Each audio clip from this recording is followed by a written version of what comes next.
দেশের শীর্ষস্থানীয় শিল্প প্রতিষ্ঠান নোয়াপাড়া গ্রুপের প্রধান কার্যালয়ে পেট্রোল বোমা হামলাকারীদের ৩ দিনের মধ্যে গ্রেপ্তারের আলটিমেটাম দিয়েছেন যশোরের নোয়াপাড়ার ব্যবসায়ী মহল।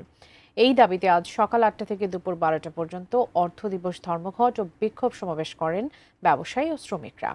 যশোর প্রতিনিধি নজরুল ইসলাম মল্লিকের তথ্য ছবিতে দেখুন ডেস্ক রিপোর্ট। বিক্ষুব্ধ ব্যবসায়ী শ্রমিকদের ঢল নামে নোয়াপাড়া বাজারে। নোয়াপাড়া সার, সিমেন্ট, খাদ্যশস্য ও কয়লা ব্যবসায়ী সমিতি, নৌবন্দর হ্যান্ডেলিং শ্রমিক ইউনিয়ন, মোটর শ্রমিক ইউনিয়ন ও ট্রাক ট্রান্সপোর্ট সমিতির ডাকা প্রতিবাদ কর্মসূচিতে আমদানিকারক, রপ্তানিকারক, ঘাট, মোটর শ্রমিক সহ বিভিন্ন প্রতিষ্ঠানের কর্মকর্তা কর্মচারী এবং রাজনৈতিক দলের নেতারা একাত্ম হন।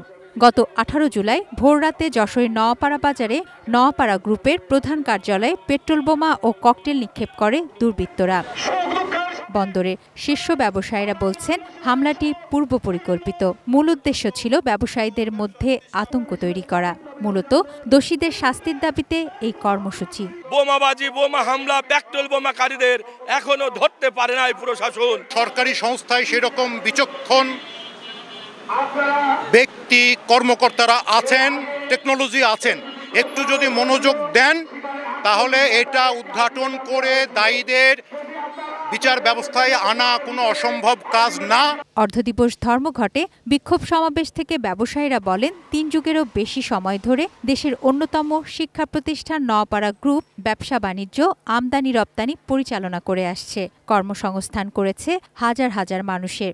নোয়াপাড়া গ্রুপ দেশের চাহিদার ৬৫ থেকে ৭০% সার সরবরাহ করে থাকে। দেশের কৃষি অর্থনীতিতে যার গুরুত্ব অপরিসীম। সেই প্রতিষ্ঠানে হামলা ন্যাক্কারজনক ঘটনা। সব থেকে বড় ব্যবসায় আমদানিকারক মনে করি আমরা নোয়াপাড়া গ্রুপ। সেই নোয়াপাড়া গ্রুপের বাসভবন কাম অফিসে হামলা করে নোয়াপাড়ার ব্যবসাটাকে অস্থিতিশীল পরিবেশের মধ্যে নিয়ে যায়। আগামী ৭২ ঘন্টা আলটিমেটাম দিতেছি, সোমবার, মঙ্গলবার, বুধবার ৩ দিন। এর ভিতরে যদি আসামি গ্রেপ্তার না হয়, আগামী বৃহস্পতিবারে নোয়াপাড়ার সকল ব্যবসায়ী তাদের প্রত্যেককে নিয়ে আমরা একটা বৃহত্তর মিটিং করব। সেই মিটিংয়ে আমরা পরবর্তী কর্মসূচি ঘোষণা করব। আমরা হয়তো তল অবরোধের দিকে যেতে পারি। তুনাজ দিনা তনু, ডেস্ক রিপোর্ট, এটিএন নিউজ।